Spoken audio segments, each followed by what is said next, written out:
I do believe that to carry any of this movement work forward, you have to do an autoethnography on yourself of how you move throughout the world and how your body infers information in different spaces.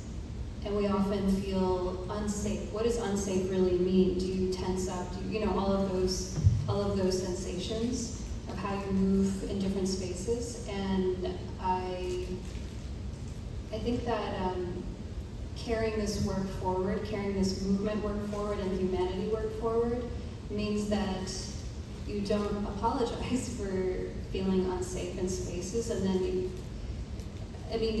there's also a grace to it, because I think that we forget the grace part, and that also comes from dance. So I'll take a little tangent here. You learn how to gracefully fall. You make a mistake, make a big mistake. That dance teachers always tell us. Don't let the audience know that you made a mistake, but invite them into the performance and keep the story going. So in the same way, even if you don't feel safe, comfortable, familiar with a certain set of surroundings, how can you gracefully find your movement and your presence with that of the other, the edic, as we call it in anthropology? How do you weave something that's so foreign and almost off-putting into something that could possibly be familiar and a connection point for you? That's obviously an individual interpretation, but I feel like I personally have had to do that. I started in the nonprofit space. How did I transition way into the tech corporate space? It's because I found those connection points where I could feel safe as a researcher, as somebody embodying empathy. Okay, there's my humanness. There's some of the nonprofit origin stories coming back into these tech corporate spaces. So that's how I did it. Everyone has to find their own way, but I believe it's possible. I think something that's important, especially today, a lot of us are walking around with hurt, we're walking around angry in the moment that we are in. That self-awareness of what the movement looks like as we're moving. What routines and practices as a way of, not necessarily yoga, because we were talking about Pilates and being intimidated by that earlier, so I'm not putting that on anybody. But what movements you think can help activate the joy side as we do that assessment without getting stuck, on what coulda, shoulda, woulda? How do you do the assessment in a way that says I'm present, like you said, unapologetic, and transforming my present to my future?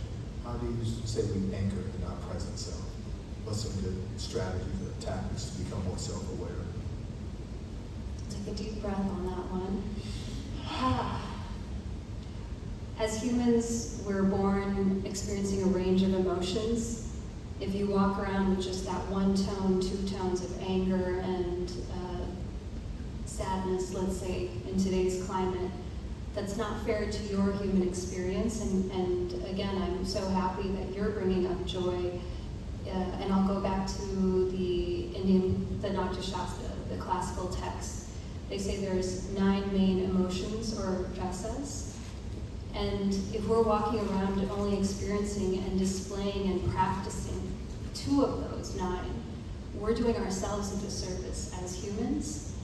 And so let's experience the range of them, and let's do a gut check. Okay, was I, not that it has to be, you have to experience all 9 every day in order to be balanced, but if you are finding yourself often walking in anger, literally and emotionally walking in anger, check yourself and say, okay, 9 emotions are out there. Have I tapped into those others? Can I move into those others? And yes, use your body. If you can't logic your way into joy when there's something so upsetting, move in a way that's joyful and graceful. That even if it seems opposite of the emotion that because anger, by nature, everyone can feel that, right? Your body is rigid. If I did an angry dance, I'd be stomping all around here. If I did a joyful, peaceful dance, it's a very different movement, right? So ask yourself to move in these different ways, even when your head and logic is saying otherwise. I appreciate that, and I'm gonna arc this a little bit differently because we are in movement spaces, and sometimes the urgency of now can make us feel anger and tension. As movement workers, there's been a lot of conversation about health. We're dealing with a financial crunch as a lot of the resources are being kind of peeled back from safety nets that impact quality of life. You have a startup that really talks about the relationship with resources and money. What's some space for our movement people who cut across sectors, where this can show up, and how do we start to show the moments of joy? How do we reflect in a time of urgency the moments of joy that's required? Sometimes, even today, we had some hiccups, but we manage how we come off, but it's contrary to maybe what I'm feeling in that moment. Tips for how to align the two so we can bring the joy in that present moment, because right now we're being hit. A lot of people feel the tension. People the reality feels a lot different than what we enjoy. So how do we look at the dance, our ethnography, our own histories, and start to move that forward, and how's that tied into the work that you're looking at to help change the future? Yeah, I would like to say that first we have to acknowledge that we are a product of our cultures, all the subcultures that shape us. And with that said, there's stories within these cultures and subcultures that keep getting told and retold, and that's how we emphasize our values, our beliefs, and even some myths, definitely taboos. So examine your story, and I again come back to autoethnography. Examine your story, examine your origin story, and what you tell and retell. And once you're aware of that, or what is the story that keeps cycling through me, how can I rewire that? How can I reframe that? How can I edit some parts of the story? Even if it means taking some part of your tradition, knowing what is inside of you from your lineage, and discarding some of it, but keeping other parts, and then allowing room for new parts. Maybe you're inspired by a different cultural set of norms and values. And in that way, you weave together a new story, a story that might be more joyful. You might see certain practices that are more joyful and certain stories that are more joyful. Borrow from those with respect and permission, but I feel like that's a way to start changing the way you move through the world again, by changing that story within you, changing your origin story to match the now. I appreciate that. Because in the work of imagination, in the work of what's possible, there's a separation from our concrete reality. And sometimes I imagine I can dance. This is true. Reality has proven that that is not true consistently, but I do give it a good effort. 2 A's for effort. For most of us who feel very self-aware, when we're starting to try to arc the exercise of reimagining, how do you imagine a warm-up? Like, you brought us through the warm-up after you eloquently danced, and us comparing ourselves to your dance motions, some of us just walked away. It's like, I can't ever do that. That's not me. I'm so scripted. How do you help us? How do you think about imagining what it's like to melt some of those scripts away? We got people from the state, we got policymakers, we got movement people, educators who find themselves sometimes contained by the rules in a way that restricts their creativity and their imaginations. So where are those spaces where they can dare to dream outside of the shower, and sing?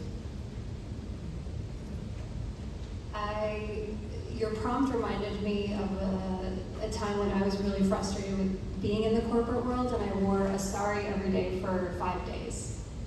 So sometimes a sari is what I'm wearing right now. It's an Indian 6 to 9 yard fabric that you could tie in different styles based on your tradition, the part of the subcontinent that you're from. And that was me saying, let me break out of this rigid, let me break out of something that's not me, but I still go to work, I still do the work.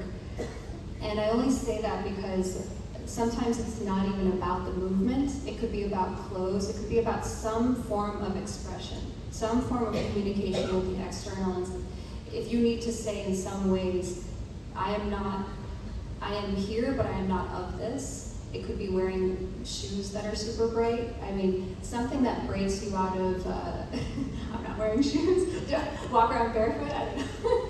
But I think that if you find those ways to communicate that, express different parts of you, that's one start.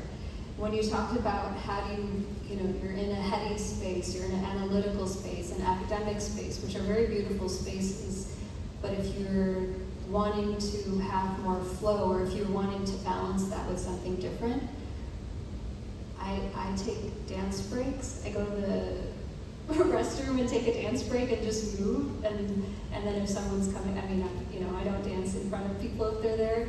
That's what I do. So take a private dance break. So how many of us can commit to taking private dance breaks? In a private space, of course, but private dance break. Everybody? All right, we're good? All right, then I'm going to commit based on consensus of us committing to taking private dance breaks. But where's Jay? Jay's running around with a camera asking people to do TikTok dance. So you may have the opportunity, but it won't be private. So with that, now your work, and as we transition, your work is about transforming the heart and the space, and the relationship with money, for which a lot of us have been really desperately, how much time do I have? Thank you. I heard that. Desperately seeking ways to reestablish their relationship with debt. We find that the resources are being constrained for healthcare and education and safety nets. What is your work that you're pioneering now in this space? And I know you have a workshop. Maybe just give us some insights to what you see as the possibilities there from your position and how you got there. I started in Kuya because I saw how much, whether I wanted to acknowledge it or not, how much money impacts emotions, and then later learning how much emotions impact money and the way we move with money. It's something that I didn't want to acknowledge, I didn't want to see as a truth and reality of our world, the country we live in.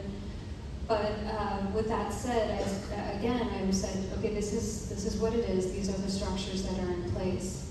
How do I help others reconcile their relationship with money, and how do I let them breathe into their story and rewire that story with money? Because so many ways we move with money are because of a cultural concept that we grew up with and some form of family conditioning, and definitely huge forms of trauma. So the money trauma needs to be transformed, and that's what some of the work that we're doing is. It's about reforming that story, reimagining a new future with money in all of the spaces it impacts, and then almost realigning your nervous system and how you feel with that reality of finance being part of so many things we do today. That's really powerful. And thank you for sharing your story, your dance, and your time with us. And I really look forward to the workshop. And if